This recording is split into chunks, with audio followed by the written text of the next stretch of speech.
प्रिय छात्रों, अपना प्रकृत प्रसंग जो है कुमार संभव का चल रहा था, सामान्य अध्ययन, जिसमें हमने एक एक विषय को लेकर के चर्चा की।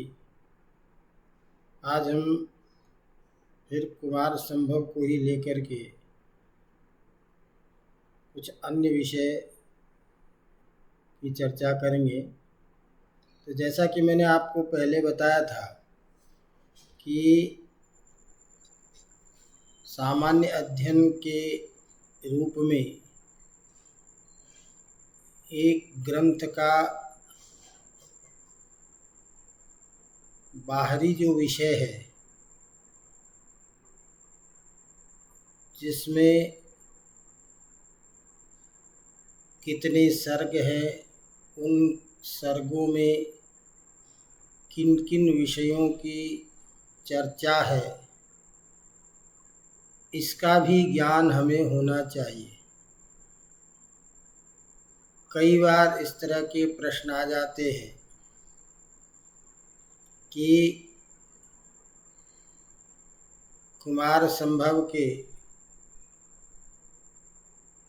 इस सर्ग की समीक्षा कीजिए या इस सर्ग के आधार पर घटना का नाम दे देगा और उस नाम से संबंधित प्रश्न बना करके और इस कथानक की समीक्षा कीजिए।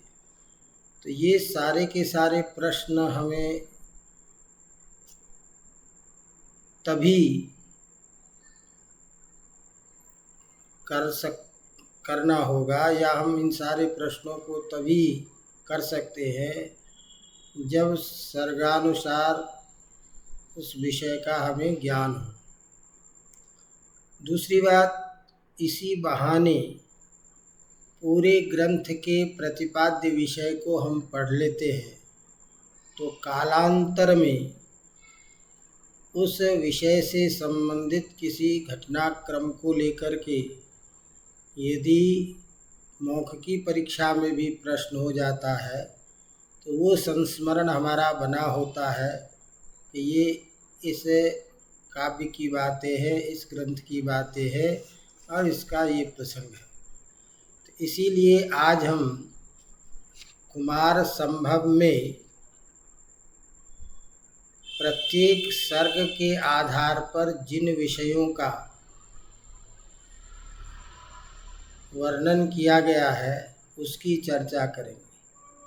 इसको हम एक छोटे सामान्य के प्रश्न के रूप में ये भी कह सकते हैं कि कुमार संभव महाकाव्य के प्रतिपाद्य विषयों का वर्णन कीजिए या संक्षेप में प्रतिपाद्य विषयों की समीक्षा कीजिए। या जैसे कि हमने कहा कि पंचम सर्ग एक विशिष्ट सर्ग है, उस विशिष्ट सर्ग के महत्व को बताइए। इसी तरह से अन्य किसी सर्ग को लेकर के भी प्रश्न हो सकता है। तो इस दृष्टि से भी हमें सर्ग के प्रतिपाद्य विषय का ज्ञान होना चाहिए। तो इसीलिए आज हम उस प्रश्न को भी देखते हैं कि कुमार संभव का प्रतिपाद्य विषय क्या है, सर्ग के अनुसार प्रत्येक सर्ग में किन किन विषयों का वर्णन है, उसमें से मूल बातों को लेकर के आपको उस प्रतिपाद्य विषय को ध्यान में रखना होगा। अवगतम? तो कुमार संभव,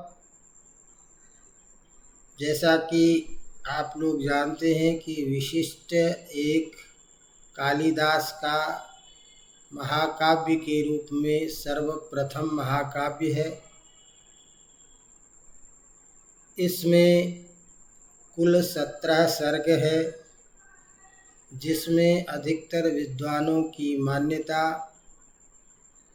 ये है कि 8वें सर्ग तक ही कालिदास की रचना है। लेकिन समीक्षा करने से यह सिद्ध है कि उतने मात्र सर्ग कालिदास के मानने पर ग्रंथ अधूरा सा प्रतीत होता है। इसीलिए संपूर्ण 17वें सर्ग तक कालिदास की रचना माननी चाहिए। उन 17 सर्गों में कुमार संभव के प्रथम सर्ग का प्रारंभ अस्त्युत्तरस्यां दिशि देवतात्मा हिमालयो नाम नगाधिराजः पूर्वापरौ तोयनिधिवगाह्यौ स्थितः पृथिव्या इव मानदंडः। इस श्लोक के द्वारा हिमालय पर्वत के भव्य वर्णन से इसका प्रारंभ होता है और इस सर्ग के प्रारंभिक 15 श्लोकों में हिमालय के भव्य प्राकृतिक सुंदरता का वर्णन किया गया है।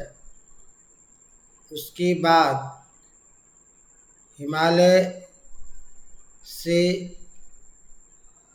पार्वती की माँ मैना का विवाह का वर्णन, हिमालय एवं मैना से पार्वती के जन्म का वर्णन और पार्वती की अलौकिक सुंदरता का वर्णन किया गया है। तो प्राकृतिक सुंदरता के साथ हिमालय का वर्णन, हिमालय के साथ मैना का विवाह और हिमालय और मैना से पार्वती का जन्म और पार्वती के सौंदर्य का वर्णन। उसके बाद में जब पार्वती कुछ बड़ी हो जाती है तो उसी समय में नारद जी का हिमालय के घर में आना और पार्वती को देखकर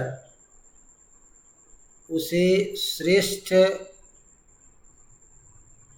वर की प्राप्ति का आशीर्वाद देना तथा उस आशीर्वाद को प्राप्त करने के बाद पार्वती के द्वारा शिव की आराधना में लगे अपने पिता की सेवा का वर्णन इस प्रथम सर्ग का मुख्य प्रतिपाद्य विषय है। तो कथानक का बीज हिमालय के वर्णन से प्रस्तावना के रूप में पार्वती और मैना और हिमालय का वर्णन, उन दोनों से पार्वती का जन्म, ये प्रस्तावना के रूप में प्रथम सर्ग का विषय बनता है। द्वितीय सर्ग में विषय वस्तु को मूल उद्देश्य के साथ जोड़ते हुए तारकासुर नाम के राक्षस से पीड़ित होकर के सभी देवताओं को मिलकर सभी देवताओं का एक साथ होकर ब्रह्मा जी के पास जाना और तारकासुर से रक्षा करने के उपाय के बारे में निवेदन करना, उससे तारकासुर के भय से मुक्त करने की प्रार्थना करना तथा ब्रह्मा जी के द्वारा उस अलौकिक रहस्यमय ज्ञान की जानकारी देना कि इस तारकासुर का वध भगवान शंकर के पुत्र के द्वारा ही संभव है। इस तरह की जानकारी देकर इसके लिए पार्वती को भगवान शंकर को आकर्षित करने, पार्वती के द्वारा किस प्रकार से भगवान शंकर आकर्षित हों, इसके लिए प्रयास करने की सलाह देने का वर्णन और इसकी सहायता के लिए इंद्र द्वारा कामदेव को इस कार्य में सम्मिलित करने बुलाने का वर्णन है। अर्थात जो भगवान शंकर अपने ध्यान में सदा निरत रहते हैं, उन भगवान शंकर को जब तक उनके ध्यान से उनको अलग नहीं किया जा सकता, तब तक उनकी प्रवृत्ति किसी में नहीं हो सकती। अतः सर्वप्रथम आवश्यक है कि भगवान शंकर को उस तपस्या से मन को हटा करके और संसार की तरफ आकर्षित करने का, और यह काम किसी अन्य के द्वारा संभव नहीं है। स्वयं कामदेव ही यदि अपना प्रभाव शंकर जी के ऊपर कदाचित रख पाता हो, तब ये संभव हो सकता है। तो इस तरह से इस द्वितीय सर्ग में तारकासुर से सभी देवताओं का पीड़ित होना, सभी देवता के द्वारा उस तारकासुर के भय से मुक्त होने के लिए उपाय की जानकारी के लिए ब्रह्मा जी के पास जाना, ब्रह्मा जी के द्वारा भगवान शंकर से उत्पन्न पुत्र से तारकासुर के वध होने की बात बताना, और इसके लिए पार्वती का शंकर जी के साथ विवाह, इसके लिए पार्वती को शंकर जी के लिए आकर्षित करने के उपाय को बताना, और इसमें सहायता करने के लिए इंद्र को कामदेव के बुलाने की बात कही गई है। इस तरह से कामदेव को बुलाने तक की कथा का वर्णन इस द्वितीय सर्ग में है। तृतीय सर्ग में जब देवगण तथा देवताओं के द्वारा शिव के मन में किसी प्रकार के विकार को उत्पन्न करने के लिए कामदेव का प्रयोग करना, कामदेव को उपयोग करने, कामदेव को भेजना और कामदेव के द्वारा भगवान शंकर के समाधि स्थल पर वसंत ऋतु को फैलाकर और अपने कामवाण को चलाने का वर्णन, और शिव के द्वारा उस कामदेव को भस्म करने का वर्णन तृतीय सर्ग में दिखाई देता है। इस तरह से तृतीय सर्ग का प्रतिपाद्य विषय सभी देवताओं के द्वारा भगवान शंकर को उस तपस्या से विचलित करने के लिए, शंकर के मन में राग उत्पन्न करने के लिए कामदेव के द्वारा वसंत ऋतु को बना करके और उनके प्रति काम के वाण से भगवान शंकर को क्षुभित करने का प्रयास, और शंकर के द्वारा कामदेव को जलाकर भस्म करने का वर्णन तृतीय सर्ग में। चतुर्थ सर्ग में कामदेव के जल जाने के बाद कामदेव की पत्नी रति का अत्यंत दुखद विलाप का वर्णन है और कालिदास के द्वारा विलाप के अनुरूप जिस छंद का प्रयोग होना चाहिए उस वियोगिनी अर्थात बैताली छंद का प्रयोग किया गया है। वसंत जो है वो रति को सांत्वना देता है, फिर भी पति की चिता में वह रति जल जाना चाहती है। अचानक आकाशवाणी के द्वारा पति के पुनर्मिलन की बात को जानकर रति चिता में जलने से रुक जाती है।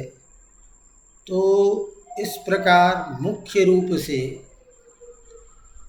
कामदेव के जल जाने के बाद उसकी पत्नी रति के विलाप का वर्णन इस चतुर्थ सर्ग में देखा जाता है। इस तरह से चतुर्थ सर्ग का प्रतिपाद्य विषय रति का विलाप कहा जाता है। पंचम सर्ग, जैसा कि मैंने आपको कल पढ़ाया था कि कुमार संभव का सबसे प्रधान, विशिष्ट और सर्वश्रेष्ठ सर्ग कहा गया है। यह सर्ग इस काव्य का श्रेष्ठ सर्ग है।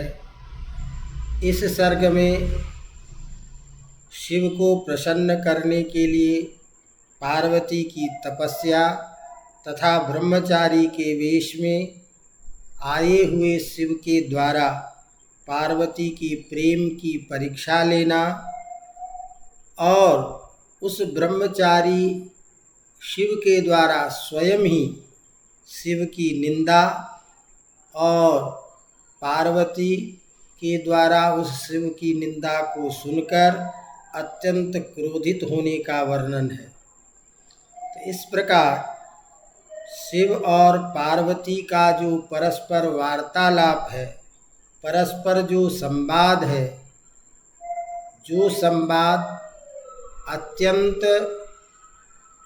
सुखद और शास्त्रीय और मर्यादापूर्ण, परस्पर व्यावहारिक और एक दृढ़ निश्चयी व्यक्ति का अपने लक्ष्य के प्रति आगे बढ़ने और उस लक्ष्य में को रोकने के लिए प्रतिबंधक के रूप में विपरीत चीज को किसी अन्य के द्वारा कहे जाने पर भी नहीं डिगने के आदर्श का ज्ञान इस संवाद के द्वारा दिया गया है।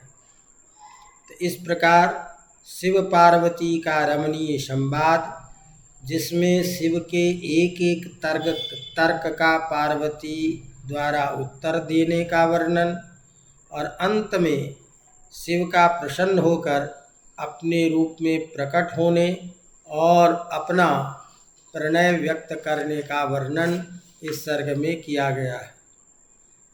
इस तरह से जब हम देखते हैं तो कालिदास के इस कुमार संभव महाकाव्य का पंचम सर्ग श्रेष्ठ सर्ग है, जिसमें भगवान शंकर पार्वती के प्रेम और तपस्या से प्रसन्न होकर उसे कृतदास के रूप में अपने को मानते हैं कि पार्वती ने अपनी तपस्या के द्वारा, अपने प्रेम के द्वारा मुझे खरीद लिया है।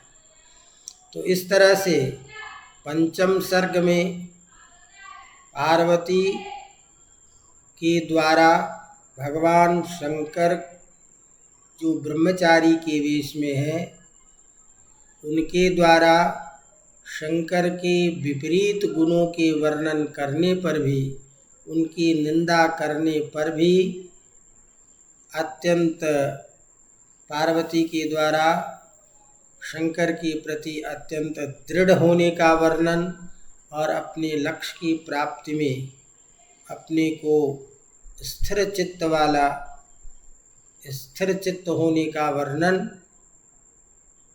साथ में उनके पार्वती के दृढ़ निश्चय शक्ति से प्रसन्न होकर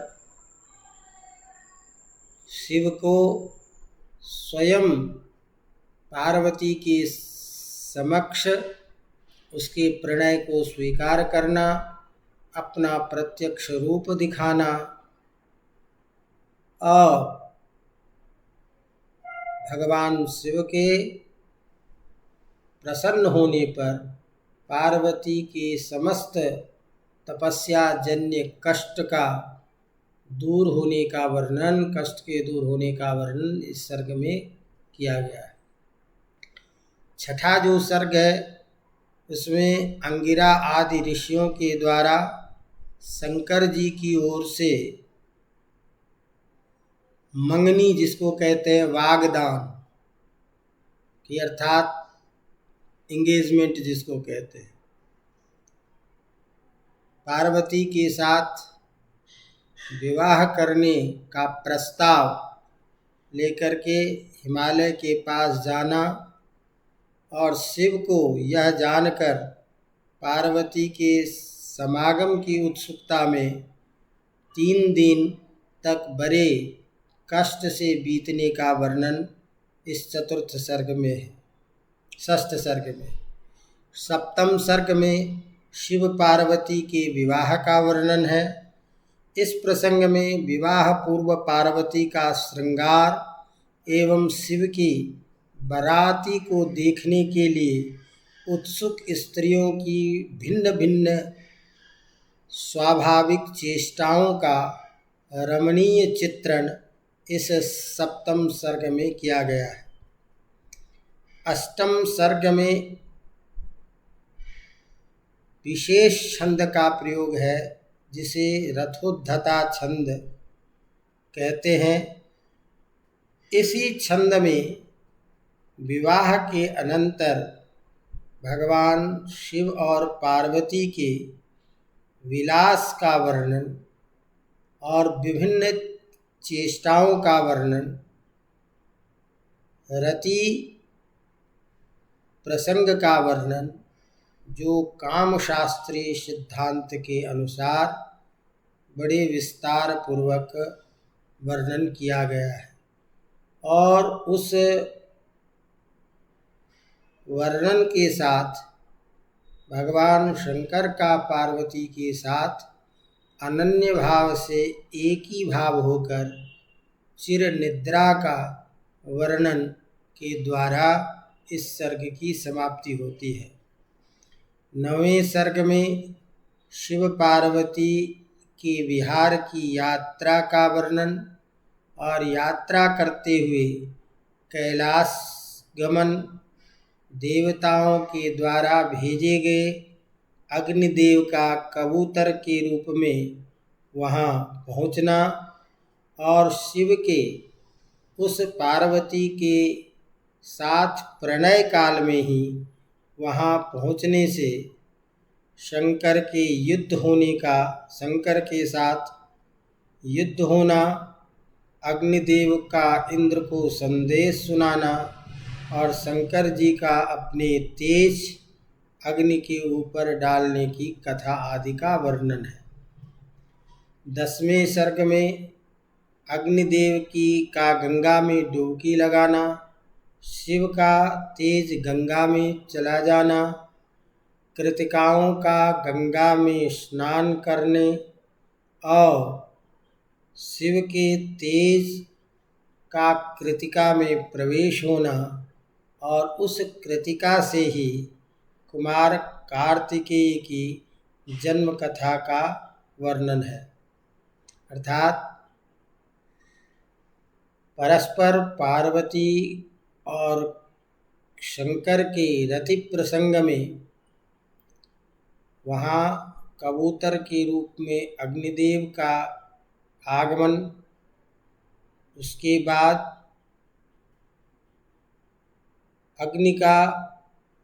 अग्निदेव का गंगा में डुबकी लगाना, शिव का जो अमोघ तेज है उसका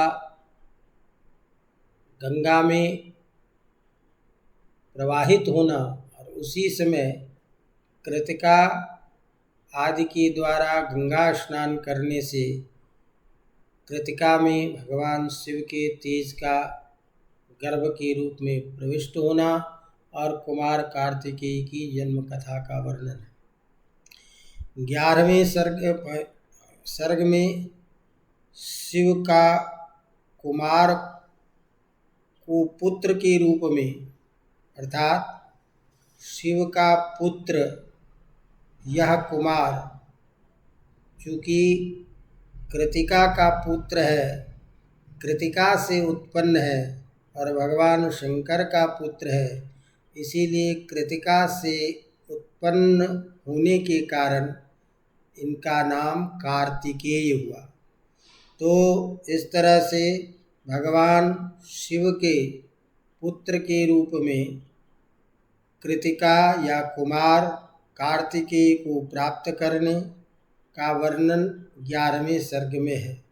12वें सर्ग में देवताओं के साथ इंद्र के साथ और सभी देवताओं को एक साथ मिलकर के इंद्र के साथ शिव के पास जाना और कार्तिकेय को मनाने की कथा अर्थात युद्ध में सेनापति के रूप में ले जाने के लिए भगवान शिव से निवेदन करने का वर्णन किया गया है। 13वें सर्ग में कार्तिकेय का भगवान शिव और पार्वती के आदेश से युद्ध के लिए प्रस्थान करना और कार्तिकेय का सेनापति के रूप में सैन्य संगठन करने आदि का वर्णन है। 14वें सर्ग में देवसेना का युद्ध के लिए प्रस्थान होता है। 15वें सर्ग में देवता और दानव का परस्पर भयंकर युद्ध होता है।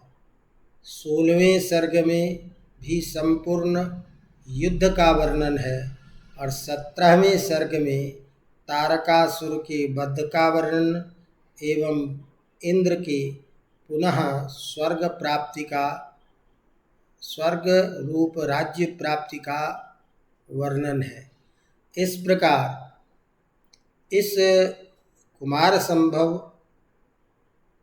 महाकाव्य का मूल लक्ष्य है जो देवताओं को सज्जनों को पीड़ित करने वाले राक्षस तारकासुर का नाश करना और उस तारकासुर के वध करने के लिए भगवान शिव के पुत्र रूप में कार्तिकेय का जन्म होना और शिव के पुत्र के रूप में होने के लिए पार्वती और शंकर का विवाह, पार्वती और शंकर के विवाह के लिए भगवान शंकर का साधना से अलग होना, ये सारे क्रम कथानक एक क्रमशः चलता है। तो इस तरह कुमार की उत्पत्ति होती है, कुमार का संभव होता है और उस कुमार के संभव का जो मूल परिणाम है तारकासुर का वध, उस वध की कथा के साथ इस ग्रंथ की महाकाव्य की समाप्ति होती है। तो इस तरह संपूर्ण यह कुमार संभव एक ऐतिहासिक महाकाव्य है। इसका प्रतिपाद्य विषय ऐतिहासिक है, मूलतः अधर्म से धर्म की रक्षा करना है, पीड़ितों की रक्षा करना है और उसके लिए विभिन्न प्रसंग के माध्यम से कर्तव्य पथ पर चलने का, अपने कर्म के प्रति निष्ठा आदि के द्वारा उस लक्ष्य की प्राप्ति करने का संपूर्ण वर्णन इस कुमार संभव में दिखाई देता है। अवगतम। तो इस तरह से हम इस विषय को अपनी भाषा में ध्यान में रख करके उसे कभी ये प्रश्न होता है कि तारकासुर का कौन था, उसका वध किसने किया, किस ग्रंथ में इसका वर्णन आता है, किस महाकाव्य में वर्णन आता है। तो ये सारे के सारे प्रश्नों का समाधान हम तभी कर सकते हैं जब सामान्य ज्ञान के रूप में इसका ज्ञान हमें हो। अवगतम। तो इस तरह से सामान्य अध्ययन के रूप में ये एक प्रसंग संपन्न होता है। अब 5वें सर्ग की विशेष बातें जो थी उसकी चर्चा हमने की थी। तो लगभग कुमार संभव के सामान्य अध्ययन से संबंधित सारी बातें पूरी होती है।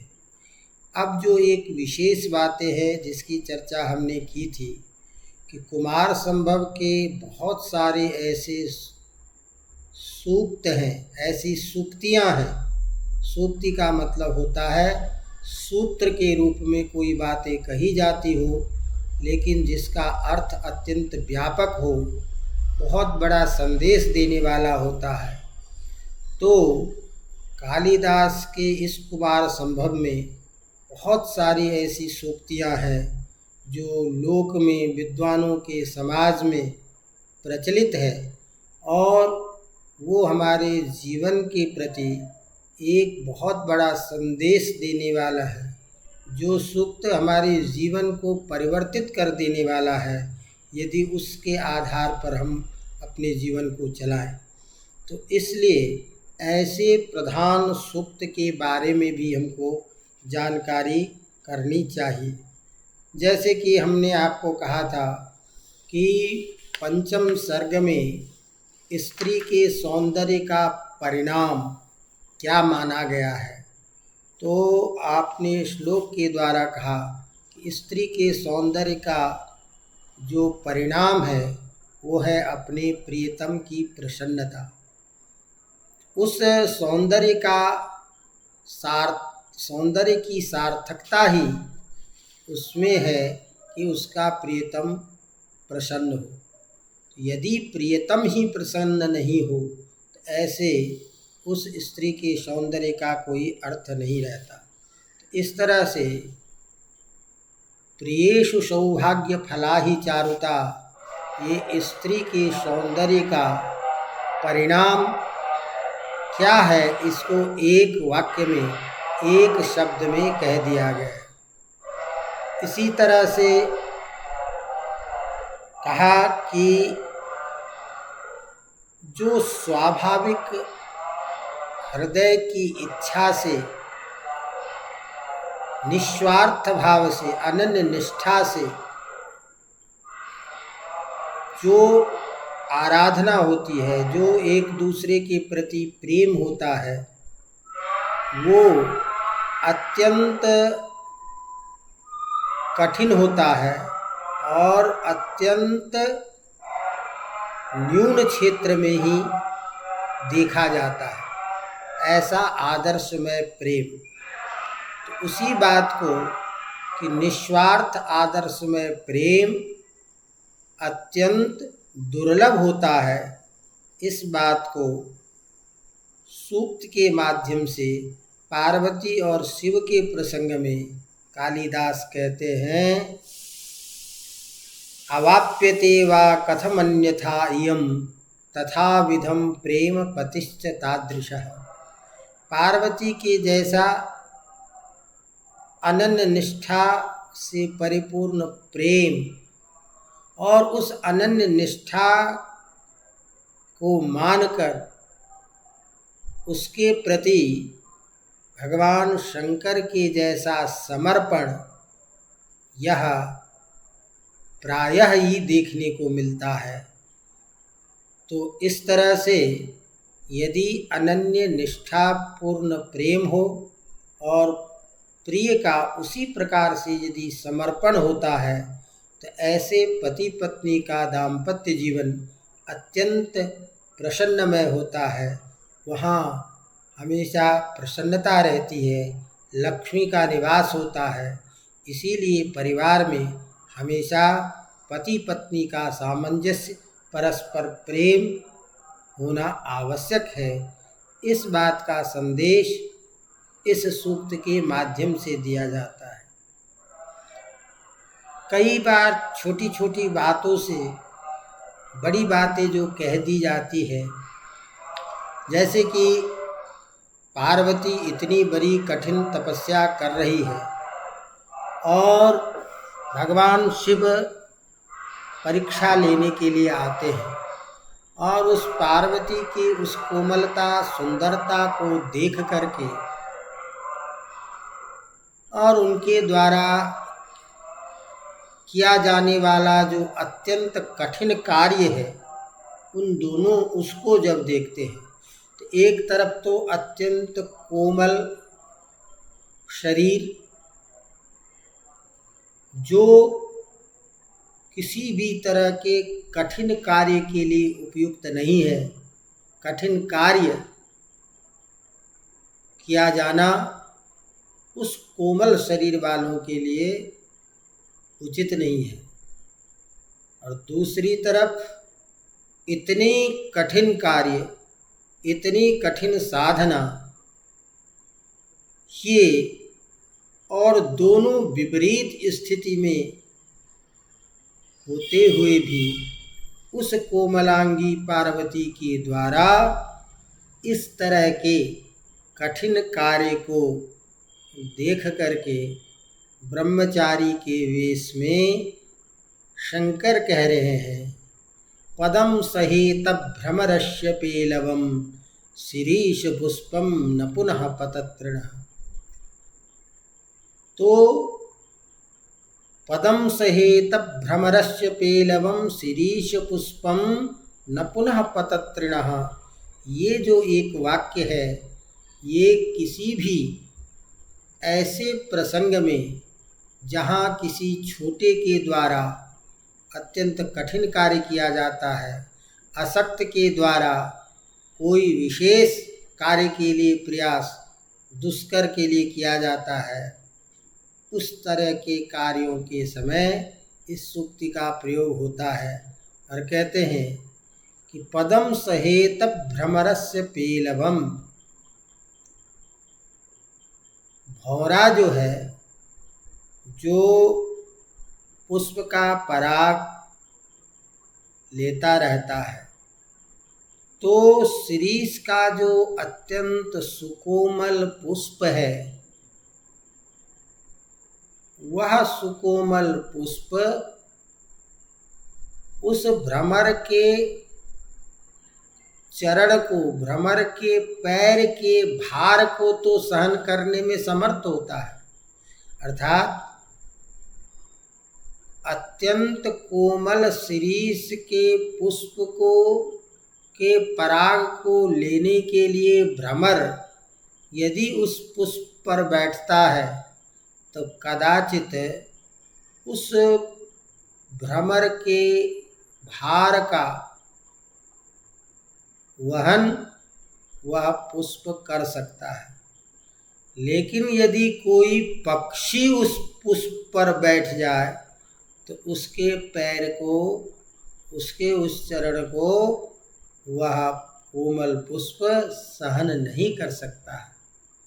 अतः कहाँ तो यह कोमलांगी और कहाँ ये कठिन तपस्या, कहाँ उस ऐसे बिना किसी स्वरूप वाले, सारे विषम स्वरूप जिसमें है, उस शंकर को आकर्षित करने के लिए यह प्रयास करना उचित नहीं है।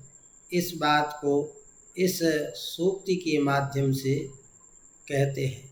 तो तात्पर्य सारांश में क्या निकला कि सामर्थ्य के अनुसार प्रयास करना चाहिए, अन्यथा सामर्थ्य से अधिक भार ले लेने पर वह कार्य संदेह से युक्त होता है। लेकिन दूसरी तरफ इसको इस तरीके से विपरीत संदेश दिया जाता है कि जो दृढ़ निश्चयी होता है उसके लिए कोई कार्य कठिन नहीं होता। तो ब्रह्मचारी के वेश में पार्वती को उस तपस्या से रोकने के लिए भगवान शंकर बहुत प्रयास करते हैं, लेकिन पार्वती अपने ऊपर दृढ़ निश्चय के साथ उनको उन भगवान शंकर के प्रत्येक तर्क का बड़ी सहजता के साथ में उत्तर देती है। इसी तरह से पार्वती की उस कठिन तपस्या को देख करके, उस लगन को देख करके सभी देवता एक साथ कह उठते हैं कि न धर्म वृद्धिषु वयः समीक्षते। पार्वती की इस कठिन तपस्या को देख करके ये बातें तो तय है, निश्चय है कि न धर्म वृद्धिषु वयः समीक्षते। ये अत्यंत प्रसिद्ध सूक्ति वाक्य है। तो धर्म वृद्धिषु वयः न समीक्षते, अर्थात जो धर्म के प्रति निश्चय हो जाते हैं, जो धर्म परायण होते हैं, धर्म में जिसकी अत्यंत श्रद्धा होती है, वो कोई जरूरी नहीं है कि वो प्रौढ़ावस्था में ही धर्म का आचरण करने में समर्थ होवे, वृद्धावस्था में ही आचरण करने में समर्थ होवे, बहुत मजबूत होने पर ही समर्थ होवे। ऐसा नहीं है। यदि ऐसा होता तो पार्वती की तरह अत्यंत कम अवस्था वाली, अत्यंत कोमल शरीर वाली यह पार्वती इस तरह की कठिन तपस्या कैसे कर सकती है। तो जो कर रही है पार्वती, इसको देख करके तो यही लगता है कि धर्म परायणों में, धर्म की प्रवृत्ति में, धर्म के प्रति आचरण करने में किसी प्रकार की आयु की समीक्षा, आयु जो है कारण नहीं होता है, आयु का महत्व नहीं होता है। इसी बात को इसी तरह के सूक्ति वाक्य अन्य जगह पर में भी प्रयुक्त होते हैं कि न लिंगम न च वयः न धर्म वृद्धेषु वयः समीक्षते। ये जिस प्रकार की सूक्ति वाक्य है, उसी तरह से ज्ञान के लिए, ज्ञान प्राप्ति के लिए अवस्था, वय, लिंग ये नहीं देखा जाता है कि ये बूढ़ा है इसीलिए ज्ञान नहीं प्राप्त कर सकता, ये बहुत बच्चा है इसीलिए ज्ञान नहीं प्राप्त कर सकता, ये स्त्री है, ये पुरुष है, ये अन्य है। तो जैसे ज्ञान प्राप्ति में कोई लिंग, वय आदि कारण नहीं होता, उसी तरह से धर्म के कार्यों में अवस्था कोई कारण नहीं होता है। तो ये न धर्म वृद्धिषु वयः समीक्षते, इस सूक्ति के द्वारा पार्वती की कठिन तपस्या आचरणों को देख करके एक संदेश हमें प्राप्त होता है कि धर्म का आचरण कोई भी कर सकता है जो दृढ़ निश्चयी होता है। इसी तरह इस पार्वती की तपस्या का वर्णन करते हुए कहते हैं, प्रियम वदन्त्यपर्णेति चिताम पुराविता। जब ये पत्ता भी खाना छोड़ दी, उस समय में उस पर्ण के भी छोड़ देने के कारण ये भगवती पार्वती अपर्णा कहलाने लगी। तो इस तरह से विभिन्न प्रकार की सूक्तियों का वर्णन हम इस सर्ग में देखते हैं। तो हमें इस सर्ग के द्वारा विभिन्न सूक्ति के माध्यम से तो परस्पर उस सूक्ति को एक एक चीज़ के रूप में हमें ध्यान में रख करके चर्चा करनी चाहिए। तो वह सूक्ति वाक्य को यदि हम देखते हैं तो आप लोग एक एक रूप में श्लोक मात्र में जो मैं बोल देता हूँ पंक्ति के रूप में, उसको ध्यान में रखिएगा। तो जैसे हमने कल कहा था कि क ईप्सितार्था स्थिर निश्चयम मया मनः पयश्च निम्नाभिमुखम प्रतीयते। कहते हैं ये प्रतीपयेत या प्रतीयत कि दृढ़ संकल्प वाले मन तथा नीचे की ओर बहते हुए जल प्रवाह को रोकने में, किसी दूसरे तरफ ले जाने में कोई समर्थ नहीं होता है। इसी तरह से कहते हैं कि न धर्म वृद्धेषु वयः समीक्षते, जिसकी चर्चा हमने अभी की है कि धर्म वृद्ध के कार्यों में उसकी समीक्षा नहीं, अवस्था कोई कारण नहीं होती, अभी अवस्था की समीक्षा नहीं की जाती। इसी तरह से न दृश्यते प्रार्थितव्य एव ते भविष्यति प्रार्थित दुर्लभा कथम मनोरथानाम अगतिर्न विद्यते। ये भी बहुत प्रसिद्ध सूक्ति वाक्य है। मनोरथानाम अगतिर्न विद्यते। मनोरथ अर्थात जो मन में संकल्पित कर लेता है, मन को अत्यंत दृढ़ निश्चय से युक्त कर लेता है, ऐसे दृढ़ निश्चयी व्यक्ति के अगति कभी नहीं होती है, अर्थात ऐसा व्यक्ति कभी निष्फल नहीं होता है। ये सूक्ति के वाक्य के द्वारा कहते हैं कि मनोरथानाम अगतिर्न भवति। इसी तरह से हम सूक्ति वाक्य के द्वारा कहते हैं प्रियेषु सौभाग्य फले ही चारुता।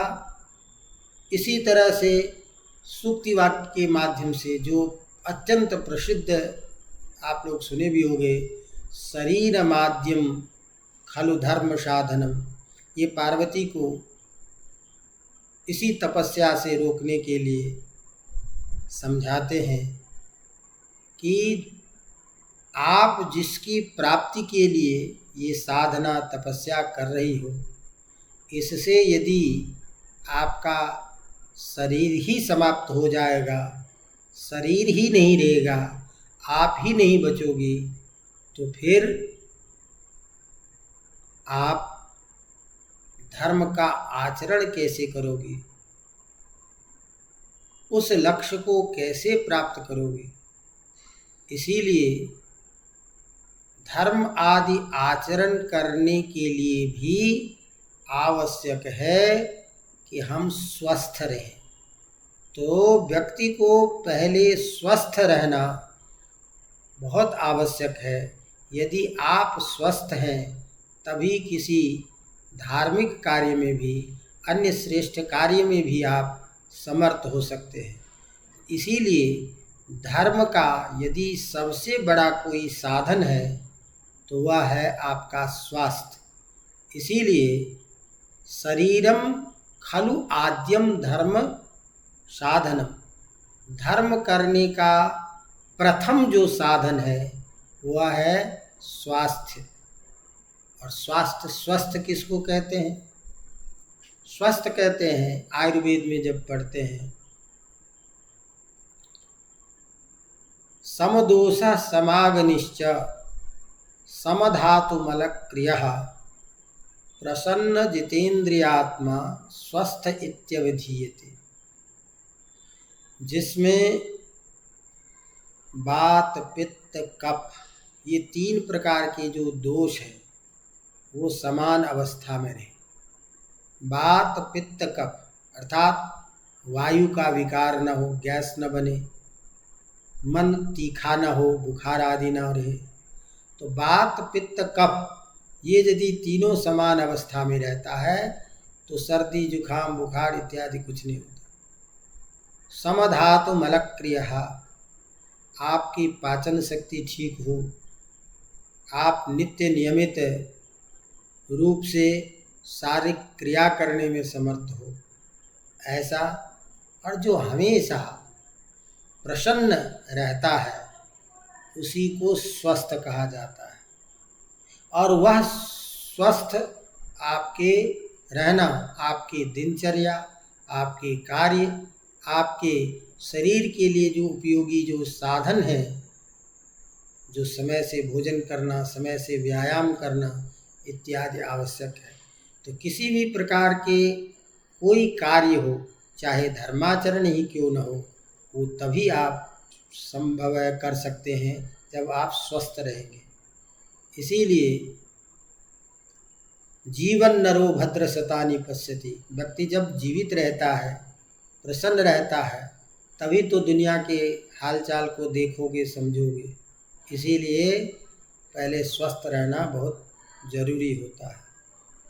इसी तरह कहते हैं कि कह करम प्रसारयेत पन्नगरत्न सूचये, ऐसा संसार में कौन होगा जो सांप के फण से मणि को निकालने का प्रयास करेगा, अर्थात सीधे सामने विनाश को देख करके, सामने अपने से बड़े शत्रु को देख करके हठात उसमें प्रवृत्ति नहीं होनी चाहिए। तो ऐसा कोई नहीं होता जो सामने मृत्यु को देख रहा है, सामने उस भयंकर विपत्ति को देख रहा हो, फिर भी उसमें प्रवेश करना चाहता हो, ऐसा कोई नहीं देखता। अतः इस तरह से कुछ प्रसिद्ध सूक्ति वाक्यों को ध्यान में रखते हुए आपको उसके प्रसंग का वर्णन करना है। तो इस तरह से कुमार संभव के सामान्य अध्ययन की हमने आज चर्चा की। चूँकि आज विश्वविद्यालय में बहुत कार्य में व्यस्त होने के कारण थकान से भी हो रही है, इसलिए, लेकिन चूँकि आज इस ग्रंथ को पूरा करना था सामान्य अध्ययन के रूप में, इसलिए हमने आज किया। अब आगे की प्रसंग में हम रघुवंश महाकाव्य के सामान्य अध्ययन की चर्चा करेंगे। इसी के साथ